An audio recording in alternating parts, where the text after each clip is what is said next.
começar mais uma entrevista do Espiritismo BH. Esperamos que você goste. Com muita alegria, Espiritismo BH recebe novamente o nosso querido companheiro Arnaldo Rocha. Veio aqui nos conceder mais uma entrevista. Seja bem-vindo, Arnaldo. Obrigado pelo convite, mas eu acho que tem pouca coisa para falar. Vamos aproveitá-las, né? Tá ok. Fale-nos, para iniciar, sobre o Clóvis Tavares e sua amizade com Chico Xavier. Olha, a história do Clóvis é uma história muito interessante.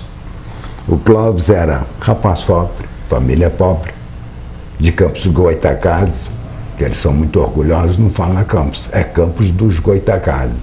E ele estudava Direito no Rio. Entrou numa livraria para adquirir um livro para a universidade e viu na prateleira, na vitrine, um livro com um nome muito estranho. Foi o primeiro livro publicado pelo Chico, Parnaso de Além Túmulo. Então ele folheou o livro. Clóvis Tavares é uma vasta cultura, são 14 poetas e 60 poemas. Quando ele teve um dinheirinho, então ele foi lá comprar o livro. Era católico, apostólico, romano. E se empolgou com aquilo. E o sonho dele era ir a Pedro Leopoldo para conhecer o Chico. Então ele só pôde fazer isso uns 2 anos depois. Então, Clóvis começou a frequentar Pedro Leopoldo lá por volta de 39, mais ou menos. Uma amizade bonita. Foi até o fim da vida.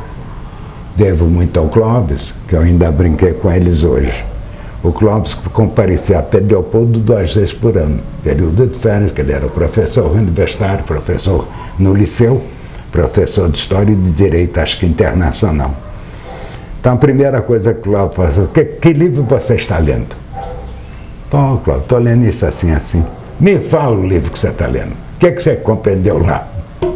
Ele cobrava, né? Ele cobrava o entendimento do livro. Então eu devo muito a ele, como também devo muito a Deolinda Amorim, que conversando com ele uma vez que fui apresentado pelo Peralta, eu me preocupando muito na época, bem a parte científica, filosófica da doutrina espírita. Deolinda era, a gente pensa que ele é baiano, ele é do Sergipe, como eles dizem, né? Ele falou, meu filho, vamos ler o Evangelho segundo o Espiritismo com calma, viu, meu filho? Aí é que eu me apaixonei pelo Evangelho. E Chico, muitas vezes eu fazia uma pergunta a ele, ele olhava bem para mim. Arnaldo, o livro tal. Às vezes ele falava o capítulo, a página e o parágrafo. Você vai ler. Quando nós conversamos, eu cá comigo, que custava ele me dar uma resposta. Aí eu compreendi, ele estava me vacinando. A pergunta é cretina. Se eu te pergunto uma coisa a você, você fala, daí a 5 minutos ele já esqueceu. Então eu li o tal livro indicado, passava algum tempo, 2, 3 semanas, eu falei, leu aquele livro? Eu falei, que livro? Pergunta que você me fez. Fala. Então me fala o que é que você entendeu. Aí eu ia falando. Então uma coisa, Marcelo, que sempre me impressionou no Chico. Depois que eu falava aquilo que eu compreendi do livro, ele começava a falar.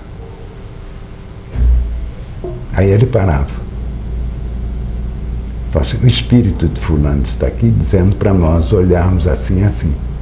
Para mim, eu sempre achei de uma honestidade íntima. Ele podia continuar falando, não ele falava, o espírito de fulano está dentro.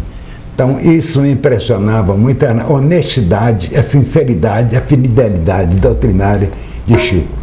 Ele falou uma coisa, o espírito falou isso, aí ele citava o nome do espírito. E com isso eu aprendi bem doutrina espírita. O Clóvis Tavares acompanhou então as reuniões mediúnicas, as reuniões... Não, o Clóvis, quando ia, ele só podia ir 2 vezes por semana, por vez, né? Então, quando nós organizamos o Meimei, ele ia, frequentava a reunião. Como convidado, então? Como convidado. Aí, uma vez, manifesta um drama do passado, meio daquele desagradável que nós todos temos. Eu falei, Clóvis, vem cá. Ele chegou, falou, Clóvis, o assunto é com você. Conversa com a criatura. Então o espírito que estava manifestando, ele que teve de dialogar com ele. Não, eu fui dialogando. Aí ele falou o nome, eu falei, pai, isso é o Clóvis, vem cá que isso é problema seu. Tempo ainda do Clodoveu, quer dizer, o Clóvis, o rei Franco, daí chamar França. Fundou a nação que hoje nós chamamos de França. Falou, o assunto é seu. Você vai recuar o século IV da era cristã e conversar com um amigo aqui. E quanto ao Joaquim Alves e o José Gonçalves Pereira? O Gonçalves apareceu lá a primeira vez em Pedro Leopoldo com a história do Pedro Baldes. Depois ele começou a frequentar Pedro Leopoldo e levava o Joaquim Alves.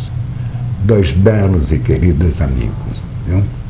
Fiéis à doutrina espírita de uma maneira impressionante. E ambos atuavam na Federação Espírita de São Paulo. O Gonçalves, tanto Gonçalves quanto o Jô, eram excelentes médios psicofônicos. Toda vez que eles chegavam lá no período de férias, o dia quinta-feira, eles iam para a reunião. Dois excelentes médios psicofônicos. E o Wallace Leal? O Wallace é a mais antiga.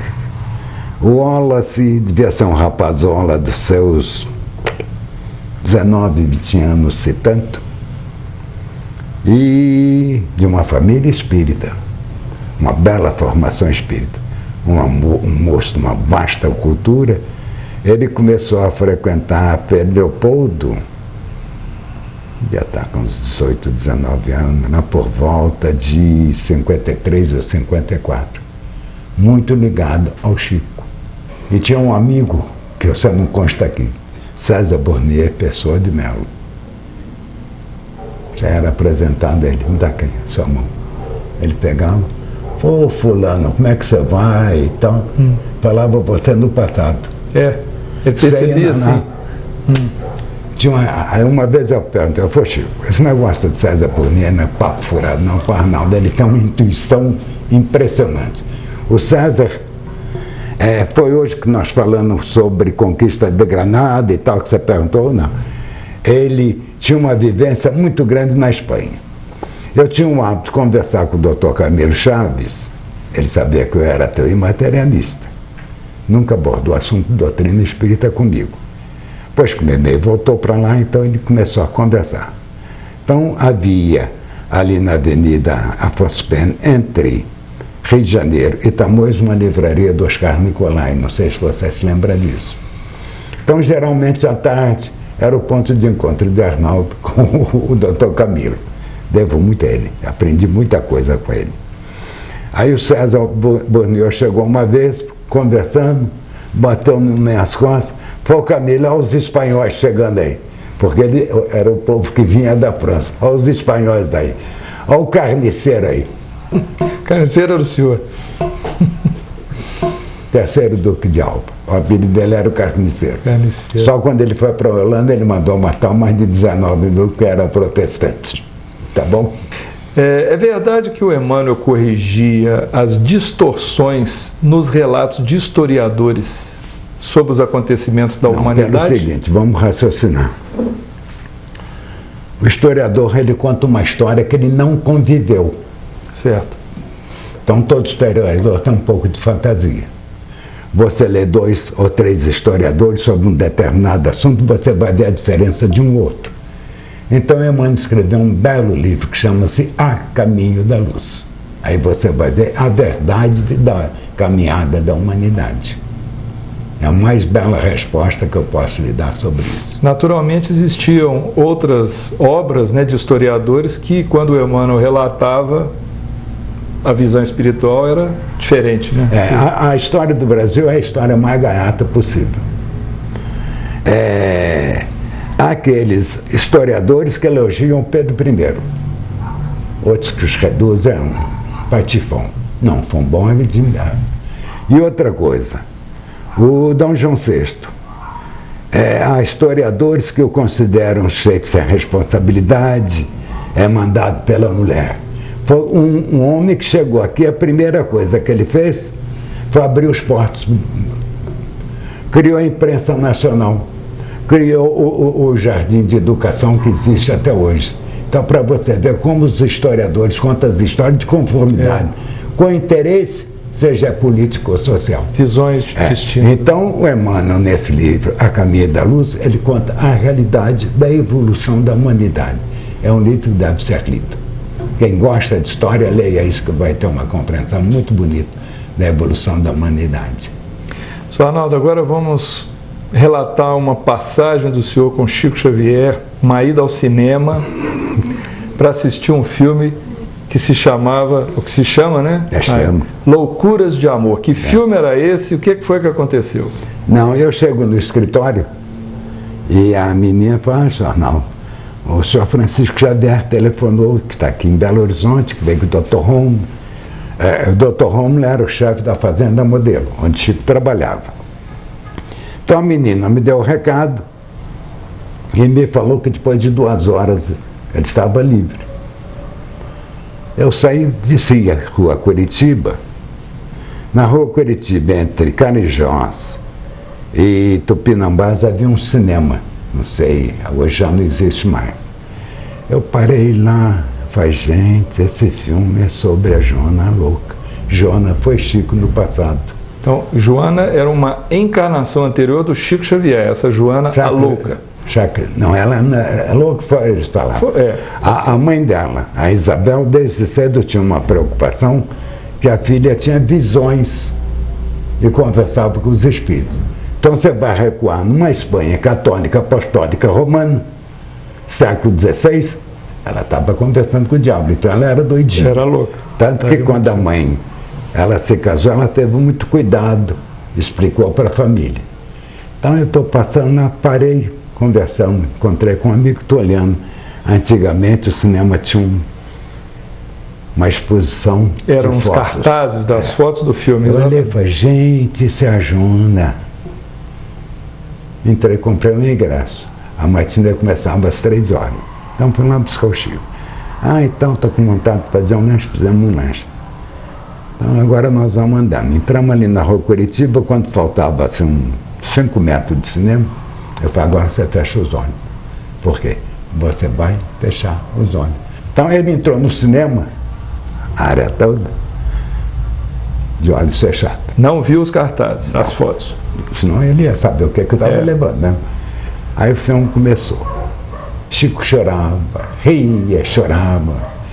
Me dá um lenço. Dei.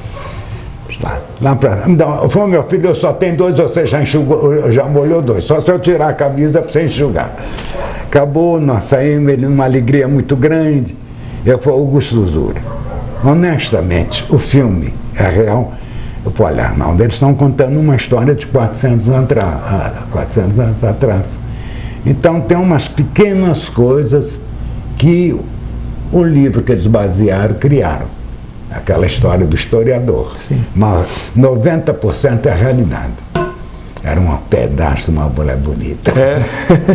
Então ele sentiu prazer, né? No final ele gostou, né, de ver. Ele já havia me contado coisas. Eu sei muito sobre o meu passado e passado de amigo, dialogando com os espíritos.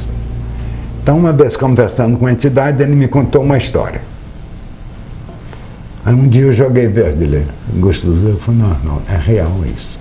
Então esse filme que eu trouxe para você ver, tem um que é em português, o outro, o Joana a Louca, é em inglês. Mas eu não sei se você pode passar para português. Talvez tenha lá. Vale a pena ver o filme. Sr. Arnaldo, conte-nos um pouco agora sobre a família do Chico Xavier, né? Seus irmãos e irmãs, o passado desses espíritos e o esforço do Chico para ajudar esses que vieram como parentes. Pois eu vou te contar, então começar contando uma história romântica. O Sr. João Cândido, quando chegava no mês assim de julho, nós íamos numa cidadezinha Santa Luzia. Ele morava lá, o Sr. João Cândido. O Sr. João Cândido era branco. E enamorou-se de uma moça que foi criada num orfanatozinho que chamava São João de Deus. E essa moça cantava na igreja. Então o Sr. João casou com ela. com a Maria João de Deus, são 8. 1, 2, 3, 4, tem que recordar. São 5 mulheres, Raimundo, José e Chico, do primeiro matrimônio. Quando ela faleceu, o Sr. João Cândido distribuiu os filhos com os amigos. Então Chico devia ser rapazinho, menino de seus 4, 5 anos, foi ficar com uma parenta, que era uma comadre deles, uma tia. A mulher era levemente atrapalhada da mente. E o filho tinha uma ferida na perna. Ela obrigava Chico a lamber. O filho dela, né? Tinha ferida dela. E ela obrigava o Chico a lamber. Obrigava o Chico a lamber a perna do menino. Então ele começou a ver a mãe dele, a Maria João de Deus. Ele falou: mamãe, mas aquilo é muito ruim, me dá vontade. Não, minha filha, pode continuar lambendo que nós vamos passar um remédio lá que você não vai sentir mais o osso ruim. E quando ele não lambia, a mulher era muito boazinha. Ele tinha aqui na altura da cintura marca dos 4 dentes do garfo que ela afiava na barriga dele. A barriga dele. Aí o Sr. João casou com a Cidália. A Cidália era branca. André, aí são Lucila, Dália, Dora e João. São os outros filhos, né? Do segundo casamento. Segundo casamento. Então a primeira coisa que a Cidália falou para o Sr. João Cândido: eu me caso com você, mas eu quero os seus filhos todos juntos de mim. Aí Chico falou assim: Arnaldo, ele me contando, né? Que quando ela muriava, chorava com minha mãe, ela vinha conversar. Ela falou: não, Deus vai mandar um anjo para cuidar de você. Então ele tinha um amor imenso pela dona Cidália. Era o anjo que Deus mandou. Segundo matrimônio, né? Deixou de receber garfada coisa e lamber a ferida. E essa missão do Chico junto a esses irmãos, como é que foi essa atuação dele? Acontece o seguinte: o Sr. João era um sujeito meio irresponsável. Desculpa se você estiver aí para o Sr. João Cândido. E Chico, desde rapazinho, começou a trabalhar para ajudar as irmãs, tanto do primeiro matrimônio quanto do segundo. Então, uma vez, não vou entrar em detalhe não, fiz uma pergunta a ele. Ele falou: não, Arnaldo, eu já vi quando eu vou dar banho na Dália, quer dizer, a Cidália e a Lucila. Fora disso, nunca vi não. Você lá me entenda o que eu perguntei. Chico foi, primeiro ele foi trabalhar na fábrica de tecido, que havia uma fábrica de tecido em Pedro Leopoldo. Trabalhava no horário doido, acho que de 6 horas da tarde até 4 horas da madrugada. Aí ele ficou tuberculoso. Aí ele se parou de trabalhar na fábrica, foi trabalhar num botequim de um amigo, vendendo cachaça, arroz, feijão, o que usava na época. Aí esse homem adoeceu, abriu falência. Aí Chico saiu atrás, todo mundo em Pedro Leopoldo pedindo esmola para poder arranjar dinheiro para enterrar o amigo dele. Foi sempre uma criatura voltada à família. Sr. Arnaldo, e a mãe espiritual de Chico, a Lívia, como é que era a relação do Chico com esse espírito? Não, só vou lhe contar uma história. Ok. Chico tinha um problema na vista. Como é que chama essa doença que dá? Glaucoma? Glaucoma. Glaucoma. Então ele vinha a Belo Horizonte para tratar com o médico Dr. Santa Rosa. Não há tratamento para glaucoma. Não havia naquela época, como não existe.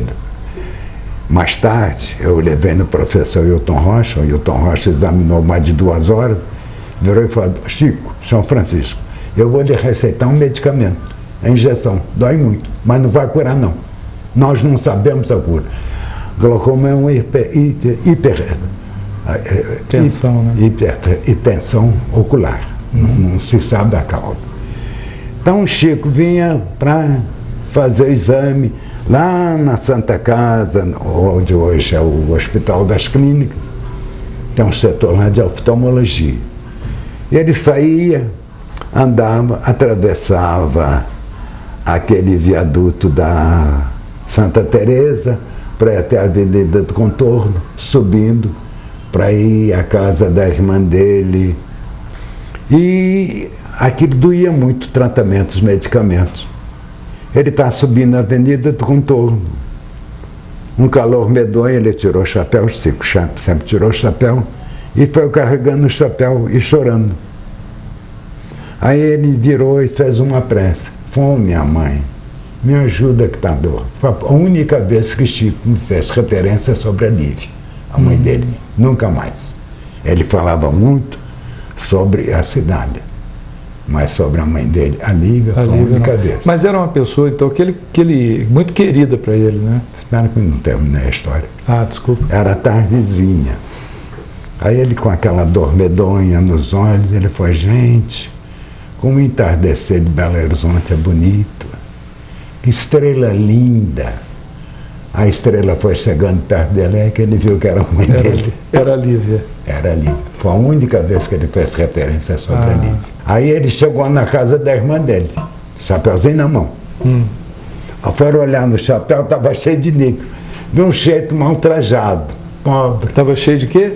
Moeda. Ah, de níquel. Ele com o chapéu na mão, o povo achava que ele estava chorando e começou a dar esmola. Ele estava com dinheiro. Ele chegou em casa com o chapéu cheio de moedinha. Essa é uma história hilariante. Eu sei que ele me contou, eu ri muito para não. Mas vem cá, Augusto Zura. Você não viu o povo te dando esmola? Meu filho, a dor era tanto. E formei depois que Lívia aparecer. Aí veio a alegria tão grande que eu vi a minha mãe, vi aquela estrela. Aí a estrela virou minha mãe. Então eu fiquei com tanta alegria que a dor sumiu. Eu estou lá ligando o senhor. Nem percebeu os níqueis, né? E o dinheiro ficou lá. Chapeuzinho cheio de esmola, tá bom? Como foi a relação de Chico com a Federação Espírita Brasileira e com a União Espírita Mineira? O Chico incentivava a unificação do movimento? Mais do que nunca. Primeiro que ele era muito ligado, nós estamos recuando, lá por volta de 40 e pouco, 30 e pouco, ao professor Cícero Pereira, que o Chico tinha o professor Cícero como verdadeiro pai. Então, Chico sempre foi de uma fidelidade única à União Espírita Mineira. Seja com o doutor Camilo, com o Badi, com o Neném Aluoto, ele sempre foi presente. E com a Federação Espírita Brasileira, eu tenho até uma amiga nossa de Juiz de Fora que recebeu do Tinsen, que era o presidente da época da Federação, a correspondência que Chico possuía com o doutor Vantuil de Freitas durante 30 e tantos anos que ele foi o presidente da Federação. Então, desde quando o Chico começou a mandar os livros para a Federação Espírita Brasileira, há uma correspondência muito grande, de 32 anos. E a Sueli? A Sueli Caldas Schubert? É. Recebeu do Thyssen essa correspondência, que estava arquivada, foi doada para a Federação. E ela fez um belo trabalho analisando a correspondência de Chico para o Vantuil e do Vantuil para Chico. Algumas eu já conhecia que Chico às vezes dava para eu ler. Então, durante anos, vou falar uma coisa que você não vai acreditar. Muita gente falava que Chico era comprado pela Federação. É mesmo? Que ele recebia dinheiro. N vezes eu fui com ele ao cartório para fazer a doação. E quando saiu a Quaternal, saiu o Nosso Lar, muito espírita, espiado, achava que o livro era fantasia. Chegou a ser esbofeteado de um jeito, numa reunião pública, dizendo que aquilo era fantasia É que o povo nosso conhece muito pouco doutrina. No livro dos Espíritos é escrito assim, princípios da doutrina espírita. E o Chico Kardec dizia que a doutrina evoluiria na razão direta da ciência. Uma coisa chama a outra. Então disseram que o livro era a fantasia criada pelo Chico. Esse livro, até aproveitando que o senhor tocou nesse assunto, depois que ele foi psicografado, ele demorou para ser editado? 30 dias lá na Federação. 30 dias? É. Então foi de imediato? Não, senhor. Não? Alguém na Federação não aceitou o livro. Eu vi a troca de correspondência. Depois, então, a Federação assim me falou, o Dr. Vantuil de Freitas. Eles recebiam um livro. Então reuni os diretores da federação, cada um lia um capítulo em voz alta e eles iam comentar aquilo.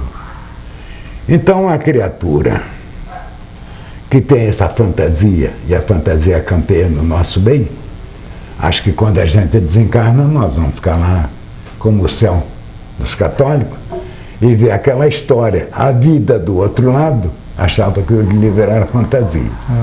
Houve uma troca de correspondência há muito tempo. Eu acho que eu posso falar isso. Então a última carta, tipo, você devolve o livro. Agora você vai observar, o André Luiz escreveu, deixou 16 livros. Excetuando um, o resto ele aborda, principalmente em 2 livros, primeiro nos domínios da mediunidade. Tudo que nós conhecemos sobre mediunidade era daqui para lá, para o outro lado. Ele foi nos mostrando a mediunidade do plano espiritual para cá, o transe mediúnico, essa coisa toda. Então, nos domínios da mediunidade. Pois ele tem outro livro sobre obsessão. E tem um terceiro, que é um belo trabalho, chama-se Mecanismos da Mediunidade. Até hoje, é triste a gente falar isso, a comunidade espírita não deu o real valor à obra do André Luiz. Ele nos trouxe uma série de informações admiráveis e sublimes. Sem dúvida. Eu sou um apaixonado por ele. Sr. Arnaldo, depois da publicação da obra Ave Cristo, houve uma situação que o espírito Emmanuel, ele identificou pessoas ligadas ao grupo Meimei como tendo sido personagens do Ave Cristo. Como é que foi isso? Mais ou menos 1 ou 2 meses após a publicação do livro, encerrando a palestra que sempre a gente gravava, ele mandou que desligasse o gravador. E ele começou a identificar os personagens com as pessoas que estavam na reunião. E aqueles que já haviam retornado à pátria espírita. Aí eu levei um trabalhinho, você quer que eu leia o nome deles todos? Claro, fique à vontade. Então você vai encontrar uma criatura por nome Crispo. Quando o irmão Corvino, antes deixa eu lhe falar, o Apis Corvino é a reencarnação daquele que nós conhecemos como Dr. Bezerra de Menezes. Bezerra de Menezes. Então, quando o irmão Corvino estava sendo acusado, etc., condenado, um rapazinho levantou e falou assim: eu também sou cristão. Já leia o livro que você vai encontrar. Chamava-se Crispo. Esse é o Gonçalves. Quando estou querendo lembrar o meu nome na época, não havia Cristo. Tassiano? O Tassiano. Tassiano. Resolveu prestar uma homenagem. O irmão Corvino, que ele não sabia que era o pai dele, né? Então fez uma festa muito grande. Aí o irmão Corvino, para despedida, pede o menino para fazer uma prece. O Tassiano tinha horror, antipatia, por causa das histórias que contava que o pai dele havia sido assassinado pelos cristãos, etc. e tal. Então tinha um menino lá por nome Silvano. É o Joaquim Alves. Esse jogo foi citado na questão. E o Crispo é o José Gonçalves Pereira. Compreendeu? E o Rufo é o Eurípides Barçanufo. Apis Corvino é o Bezerra de Menezes. O irmão Corvino é Pedro de Alcântara, para nós agora. O Quinto Varro, quer dizer, Pedro de Alcântara. Enos Puden era um Enos Santos, um amigo muito querido. Desencarnou por volta de 78. A Blandina é Memei, a Lívia é Chico, e Lucano Vicino é o nosso querido Honório. Honório Abreu. O de Honório veio para Arnaldo. De amigo para amigo. Eu estou lá no Ave Cristo. Fulano tal fala, não chama, fantasia não. Quando o irmão Corvino chega em Lyon, que ele foi contar a história, foi recebido por nome assim, esse aqui era você. Então tem aquela pergunta sobre a história que a igreja de Lyon veio para cá, não. Muitos daqueles que estavam lá estão aqui. Aqui eu trouxe esse livro para você ver a quantidade de médiuns notáveis que o Brasil produziu. Em Minas Gerais, então, tem a volúpia de criar médium. Chico, Ivone, Maria Cravo, lá de Uberaba. Vamos botar também o Wagner. Minas produziu uma meia dúzia de médios notáveis. Deixa eu ler os nomes para você aqui. O Ali Alfred, em Juiz de Fora. Bom, agora vamos falar dos outros notáveis. O Batuíra, lá de São Paulo, Bezerra de Menezes, Bittencourt Sampaio, Carlos Bachuto, Camilo Chaves, Dias da Cruz, Djalma Faria, Domingo, Ernesto Santos e Silva, Eurípides Barçanufo, tudo. Esse livro se chama Grandes Espíritas do Brasil, do Zeus Vantuil. É o organizador, são 53 biografias. Um livro confiável, né? Confiável. Biografias. Né? Então acontece que esse livro foi terrivelmente criticado. O Brasil, Coração do Mundo, Pátria do Evangelho. Porque ele contou a história real. Foi providencial. Brasil, Coração do Mundo, Pátria do Evangelho. O livro foi criticado para chuchu. Então alguém fez uma pergunta ao Chico. Isso aí é fantasia de Humberto de Campos. Um país onde existe a miséria, crime para todo lado. Você olhou para a pessoa. Eu falei, quero saber que resposta ele vai dar. Ele falou, meu amigo, Jesus Cristo foi crucificado com 2 ladrões no meio. O jeito que ela roubou, não falou mais nada. Encerrou a sua. Falou que o Brasil, Coração do Mundo, Pátria do Evangelho, vai ser. Na escala espírita, nós somos considerados, da terceira parte, como espíritos inferiores. É verdade. A escola que nós estamos matriculados, a Terra chama de expiação de prova. Quer dizer que vai demorar um pouco para ser realmente a pátria do Evangelho. E conversando com o Massotti é o presidente atual da federação. E ele é secretário-geral do Serviço de Doutrina Espírita no Mundo. É o Comitê Espírita Internacional.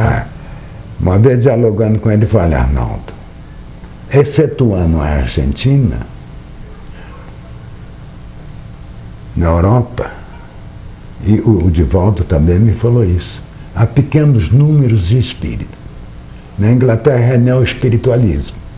Na França, que era uma beleza a quantidade de casas espíritas, que o nosso Allan Kardec conta na revista, a antiga casa espírita, fundada por Allan Kardec, tinha um cartaz assim.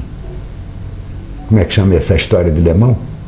Cartomancia. Cartomancia. Então, era casa espírita. Então, o Brasil tem uma característica espírita muito bonita. Na Europa, eles se deram uma preocupação muito grande, os Crookes, os Delane, Bolzano, vê a parte científica, sobrevivência. Aqui a doutrina espírita começou a se divulgar através de um livro de poesia. É verdade, o Parnaso de Além Túmulo. E você vê o sentimento. O que é a doutrina espírita? Ciência, filosofia, religião.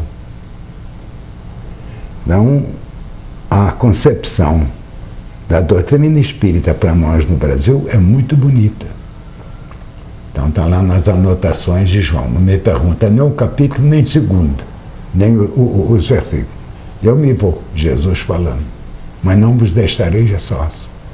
Vou pedir ao meu Pai, Ele vos mandará o Espírito Verdade, o Consolador, que recordará todas as coisas que eu vos tenho dito, ensinando outras. O que é o Espiritismo? O Consolador. E o que o senhor poderia nos contar sobre as vidências ou reminiscências de Chico durante as psicografias dos romances históricos de Emmanuel? Ele tinha percepções dos personagens da época? Você já leu um livro da Ivone que chama-se Recordações da Mediunidade? Recordações da Mediunidade. De um modo geral, o médium, vamos citar o caso somente do Chico, a Ivone já me falou a mesma coisa. A Ivone tem 3 livros, é uma trilogia. Cavaleiro do Mier, o outro segundo eu não me lembro, e o Drama da Bretagne.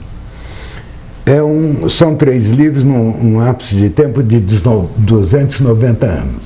Começa na França, na Espanha, depois norte da França. Vida da Ivone. Então eu falei, Arnaldo, eu até hoje fico sem saber se eu estava psicografando, era simples recordação. Então Chico contou-me que quando começou a escrever, a psicografar, o Há 2000 anos foi na própria reunião pública do Luiz Gonzaga, depois é que era então. Então, à medida que ele ia psicografando, Emmanuel atuava e fazia ele recuar no espaço e no tempo. E ele ia vendo a cena.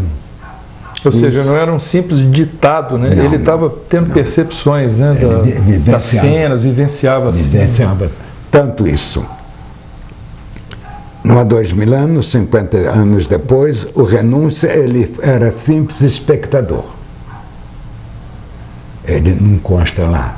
No Ave Cristo, a história do Ave Cristo é uma história gozada.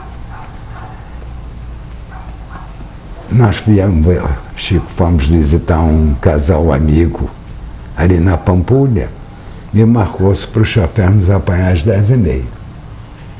Então, acabou a reunião, a tal visita, nós ficamos passeando ali pela Pampulha, estava um lugar muito bonito,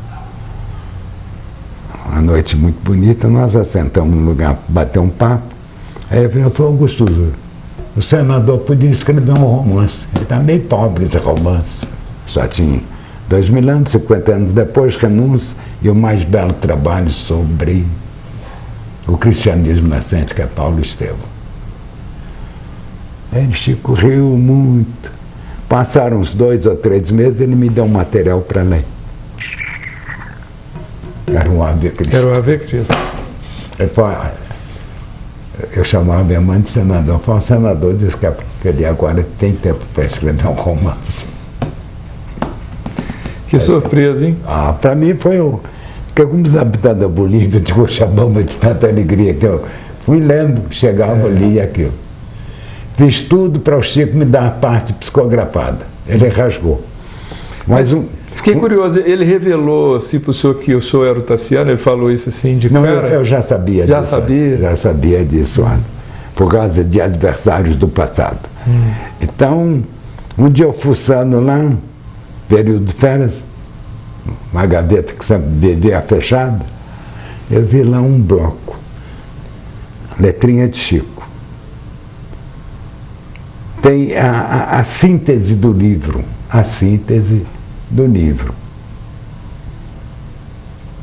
Ave Cristo, e trechos de um livro chama-se Renúncia. O espírito cria um clichê no médium. Ele fala um assunto, e a criatura vai desenvolvendo. Então era a letrinha de Chico. A letra dele é uma coisa, da psicografia era outra. Aí a hora que ele chegou da fazenda, falou, eu achei isso, ó, tomei posse. Isso está com o Beto, depois eu vou lhe mostrar. Tá bom. As coisas que Emmanuel cortou e tal. Muito interessante. Sr. Arnaldo, como é que foi a ida de Chico Xavier a um otorrino? Ele teve uma labirintose. Labirintose. E aquilo dava uma dor medonha e fazia um barulho horrível na cabeça dele. Ele só tinha alívio quando ele sentia-se aliviado, quando ele estava psicografando. Então nós tivemos lá no Dr. Zé Chave, que era um médico psiquiatra, era um otorrino muito nosso amigo. O Zé Chave examinou o Chico para todo lado, depois telefonou para um amigo falou qualquer coisa, ele escreveu 3 nomes num papel e falou, olha, Chico, eu liguei para um colega meu, que é espírita, é médico, homeopata. Ele me aconselhou isso para o senhor. Estava Clóvis, eu e Chico. Saímos, o consultório do Zé Chiab era ali na Rua Espírito Santo, nós descemos e seguimos no Espírito Santo. Tupinambás e Amazonas tem um barzinho de esquina até hoje. Então nós entramos lá para o Chico disse que queria comer qualquer coisa. Aí ele enfiou a mão no bolso. Eu falei, Chico, me dá o papel, que aqui na rua Gaités tem uma farmácia homeopática para manipular esse remédio. Não me lembro os nomes. Aí Chico tirou o papel e caiu um outro. Eu apanhei. O papel que apanhei, na parte da manhã, o Dr. Bezerra de Menezes aconselhou ele 3 medicamentos. O primeiro era diferente do que do que o médico recomendou. Mas os 2 outros eram a mesma coisa. Eu falei, papagaio, você está com esse material na mão, por que você não fez daí coisa? Bastava seguir o Dr. Bezerra. Ué, eu falei, quer dizer que você não confia no Dr. Bezerra, né? Ele riu muito, Cláudio também.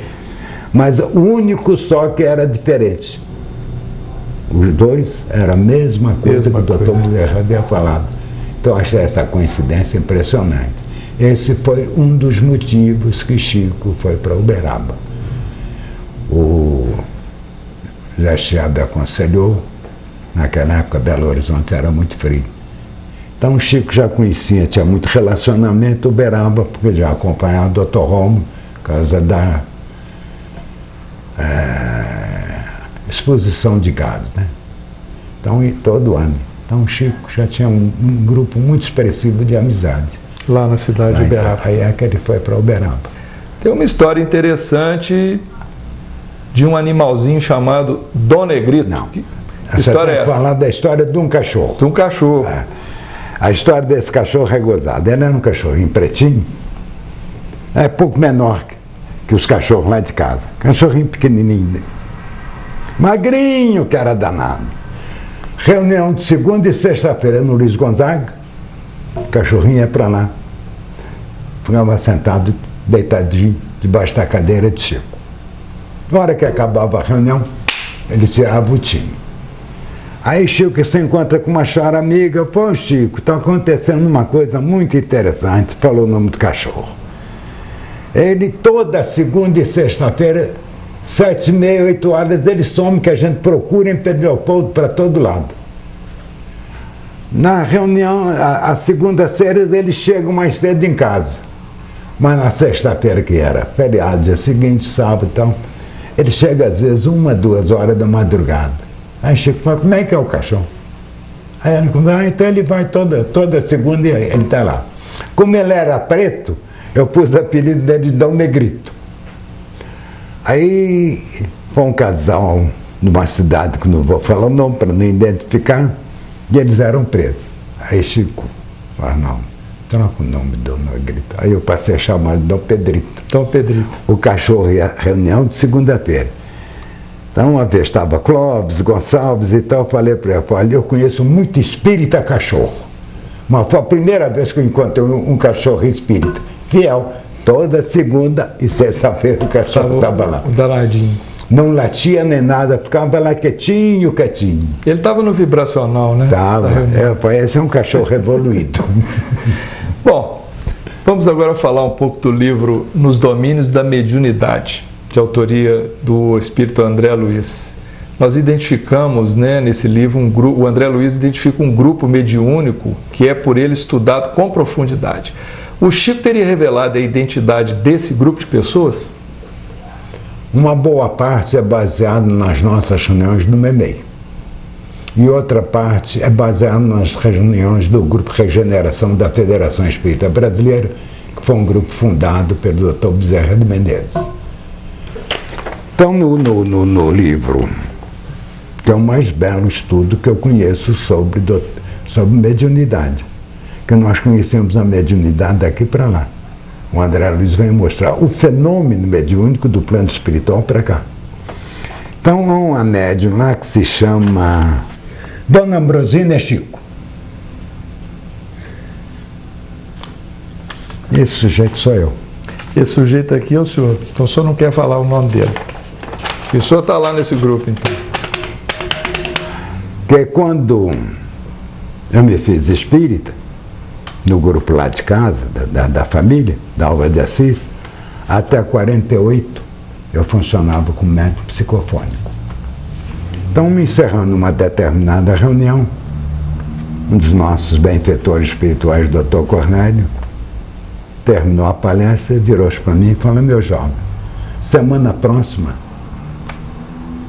você está com a responsabilidade de dialogar com os comunicantes. Eu fiquei com os habitantes da Bolívia, de Cochabamba, né? Quinta-feira os arquitetos de Leopoldo. Estão lá abraçando com o Chico, ele falou: tem um recado para você.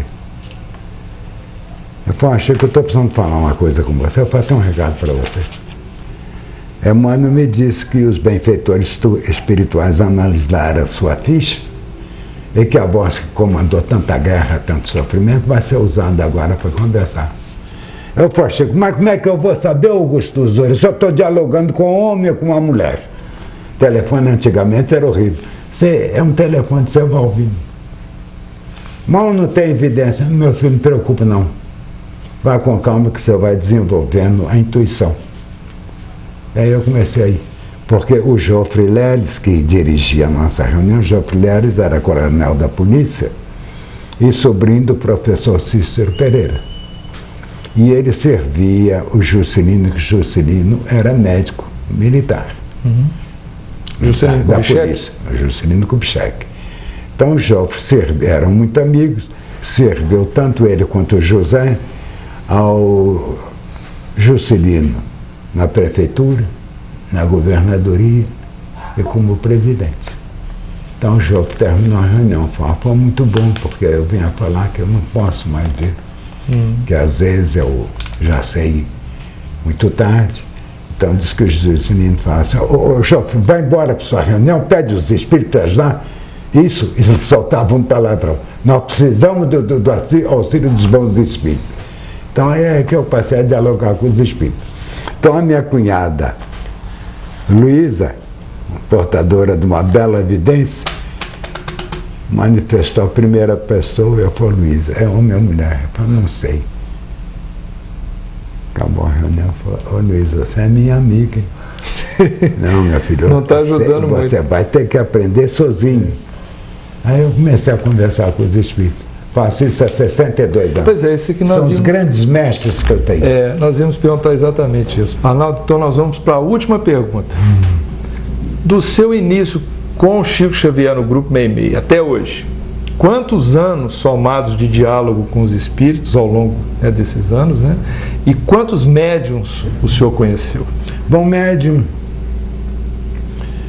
no grupo da Alva de Assis eram 8. Fora os que de vez em quando iam embora, então deve ter uns 12 ou 14. Quando nós fundamos o MEMEI, nós tínhamos 10 médiums. Saíram 3 e apareceram mais 4. No grupo Efigênio Salles Vitor, que é um amigo muito querido, foi um dos diretores da União, organizador do 2º Congresso Espírita Mineiro, em Brasília nós temos 10 médiums. E atualmente eu tenho 10 médiums.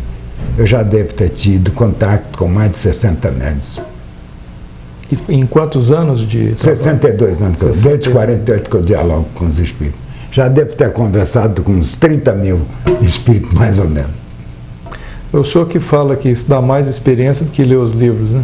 Ô meu filho, eu estou dialogando com quem? Gente igual a mim, com os mesmos erros. Então, você conhece um ditado: quando você vê a barba do vizinho queimando, você põe a sua de molho? É o que eu tenho feito ouvindo com eles. E até... Muita coisa que eu sei sobre vidas pregressas foram entidades. Compromisso que eu não soube cumprir direito, isso, pegando lá de Kelps até 1885, na Espanha.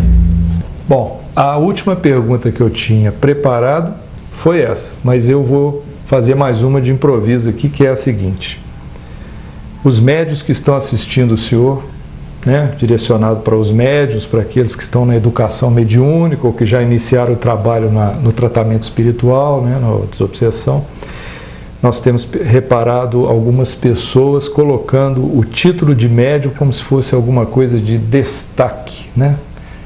O que o senhor acha disso? O que o senhor tem a aconselhar para essas pessoas? Primeiro, a pessoa, para frequentar a minha reunião mediúnica, ele precisa ter um belo conhecimento doutrinário.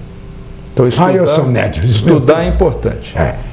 Eu sou médium, meu filho, isso não é título, não, isso é evidência. O médium não é nada mais um sujeito que vem de dramas muito dolorosos do passado.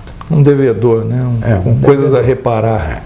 Ninguém é bonzinho porque é médium, não. Eu sei os dramas de Chico, coitado. E os de Ivone também, os do Wallace. Então, a psicofonia eu acho muito mais bonito que a psicografia. Você vai achar estranho. Você conversa de uma maneira, quando você vai escrever é outra coisa. É a mesma conversa? Não. E a beleza da psicofonia, você vê os trejeitos, a maneira de falar, a técnica do jeito de falar. Então eu sou um apaixonado. E a bondade de Deus e o carinho dos espíritos me deram uma sorte muito grande. Eu sempre tenho reuniões com companheiros que fazem o transmediúnico com muita beleza. Essa menina que é testemunha. Porque eu sou mestre para chegar no ouvido e falar, não interfere não.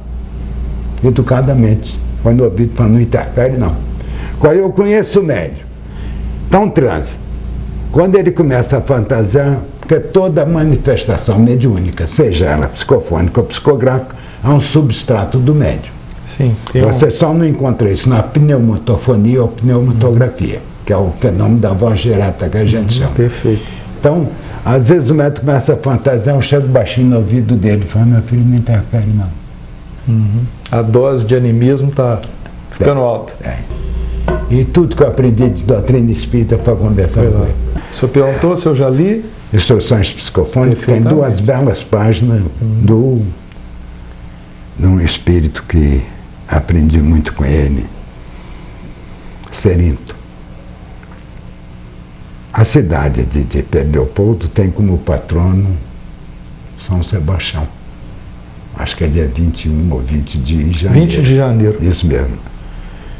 Então, muito espírito criticava que nós só começava a reunião porque dava 8 horas na igreja. Então, vocês estão fugindo da igreja, já deu 8 horas, vocês devem estar lá na mesa. Então, uma noite, começou lá a festa na cidade, manifesta-se uma criatura, através da médium, uma bela médium, a Laura, e caminhou para a porta. O Enio falou, o que você vai fazer? Eu falei, não sei onde é que ele quer ir, não espera onde ver o que ele quer. Aí me aproximei dele. Ele falou, eu entrei errado, meu lugar é lá. O tratamento foi de Vossa Senhoria. Durante umas 3 ou 4 semanas ele se manifestava através da Laura.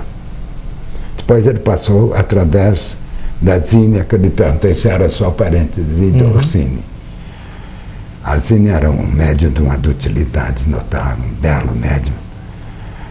Durante a Zínia foram bem uns 3 ou 4 meses. Aí um dia chegou que o senador Emmanuel falou que nós devíamos organizar uma outra reunião para um grupo restrito. Eu falei, Augusto Zura, você tem reunião segunda-feira, quarta-feira, com a Dr. Romulo, sexta-feira. Que dia que nós vamos fazer? Eu tenho reunião segunda-feira, quarta-feira e quinta-feira. Não, nós vamos fazer sábado. E lá se foi o nosso cinema, que a gente é cinema. Então nós passamos, era Chiquinho Carvalho, que era cunhado do Chico, casado com a Dália, com a Cidália, que é a única que está viva até hoje, o resto, a família toda já faleceu, não, ainda tem o André. E o Enio Santos. Com o tempo, depois de uns 3 ou 4 meses, veio ordem para convidar determinados amigos. Aí, com Chico, eu dialoguei bem uns 4 meses com o Serinto, uma inteligência, uma cultura admirável. Às vezes ele estava falando, eu pensando como é que eu ia responder, ele cutucava na minha testa, te responda assim. Eu falei, estou perdido, o homem está lendo meu pensamento. De Vossa Senhoria passou para senhor, depois passou para tu, depois passou para você e meu amigo. Que bom. foi um notável, se você der por aí, Cerinto, estou contando a história. Foi um valoroso orador sacro aqui no Brasil, homem de uma vasta cultura. Então você vai ver duas preces de Cerinto, a beleza da prece. Lá no Instruções Psicofônicas. É a primeira vez que ele se levantou. Um dia nós estávamos dialogando, ele virou-se e falou assim: Efigênio, esse povo está com o seu pensamento. Efigênio Salzito, que é o mentor do grupo, né? Aí, a primeira vez ele passou uns tempos, já estava bonzinho, ele se manifesta. Fala: Arnaldo, eu posso colocar o médium de pé? Perfeitamente. Chico levantou, o Chico ficava fora da mesa, que nós deram de presente uma cadeira de balanço, dessas de vime, e Chico ficava ali. Levantou e eu pensei que o espírito ia falar de pé. Ele ajoelhou-se e fez a primeira prece, que é linda. Terminou, ele estava falando, eu pensei assim: o cheiro de igreja é fogo na roupa. Ele foi meu amigo. É um hábito respeitável me ajoelhar. Ô vergonha que eu tive, eu só pensei. Não estava falando, eu estava pensando. Ô vergonha que eu fiquei. Então veio a segunda, duas belas páginas. E o Wagner recebeu também uma página muito bonita de Cerinto, uma vasta cultura, um belo e querido. Nesses 9 meses eu aprendi muita coisa. Na primeira noite, ele virou-se para nós e falou assim: os senhores são os irresponsáveis. Os senhores não ensinam sobre a morte. Eu falei: nós não. A doutrina espírita não. O segundo capítulo, a segunda parte do Livro dos Espíritos fala sobre o nascimento do ser, a morte e a reencarnação. A Igreja Católica é que esconde isso. Não me ofenda. Eu falei: não, estou falando a verdade. Da mesma maneira que o senhor falou que nós estamos. Eu falei: o grande drama, quando a criatura passa por lá, eu domino uma legião de criaturas que não se conscientizaram do encarnado. Então nós estamos lá na igreja. As moças pedem para casar, nós casamos com elas. Tá bom? Tá bom. Pede dinheiro na loteria, nós arranjamos para ele ganhar. Depois nós dominamos. Eu falo: por isso que há tanto processo obsessivo. Eu preciso me alimentar. Eu não tenho mais corpo físico, mas tenho fome, tenho minhas necessidades de homem. Como eu aprendi com o Cerinto. Deu minha aula durante 9 meses. Hoje é um grande e querido amigo. Desse povo todo, é o que mais saudade eu tenho do Cerinto. Muitos comparecem nas reuniões, são companheiros, etc. Mas o Cerinto eu tenho saudade. Está no coração. Então, outro dia ele encerrou a tarefa através do Wagner, mas me deu uma emoção. A hora que ele terminou, emocionado, meu jovem. Pô, Cerinto, já estou com 87 anos. Você continua sendo meu jovem. Eu tinha 26 anos, 27 anos quando conversei com ele. Né? Belo e querido amigo. Olha, Sr. Arnaldo, o senhor é Jesus. Se tiver vontade de retornar aqui ao Espiritismo BH, se tiver faltado alguma coisa que não contou para nós, se eu puder ser útil, me liga e a gente marca de novo e retorna, né? Foi uma satisfação tê-lo aqui e tenho certeza que, assim como na nossa primeira entrevista, essa vai também causar uma imensa satisfação para as pessoas que estiverem assistindo. Então, muito obrigado ao senhor e volte sempre. Bondade sua. Estou sempre disposto, se eu puder ser útil para alguma coisa. Então, o que achou desta entrevista? Dê a sua opinião acessando o Fale Conosco. Até breve!